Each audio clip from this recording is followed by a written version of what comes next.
Hello everyone, I am Soumita. Welcome to my another new mini blog. তো চলো তোমাদের সঙ্গে শেয়ার করি। এই ভিডিওটা একটু হয়তো ঘিচিমিচি হতে পারে, বাট মানিয়ে নিও। তোমরা অনেকেই জানো আমি গঙ্গাসাগর গেছিলাম, প্রায় একটা মাস হয়ে গেছে। তো চলো ওখানে একটা দিনের ব্লগ তোমাদের সঙ্গে শেয়ার করি।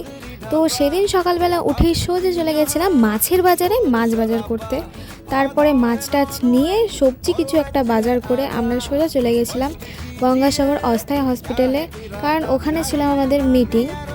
বাবারই ছিল, বাবার সাথে যেহেতু আমি গেছিলাম, বাবা আমাকে নিয়ে গেছিলো। তাই যাই হোক, ওখানে গিয়ে জিনিসপত্র দিল, জলের বোতল, টিফিন, হ্যান ত্যান নিয়ে সোজা মিটিং টিটিং কাজকানুন শুনে আমাদের এই সব দেওয়া হলো। দিয়ে আমরা সোজা ক্যাম্পে চলে আসি।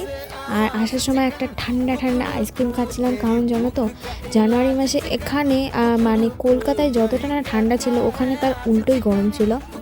অ্যান্ড তারপরে বাড়ি এসে ব্রেকফাস্ট করে নিই। যেহেতু সকালে কিছু খাইনি, তাই দুপুরেই আমার ব্রেকফাস্ট হয়েছে। আর মা তখন রান্না করছিল।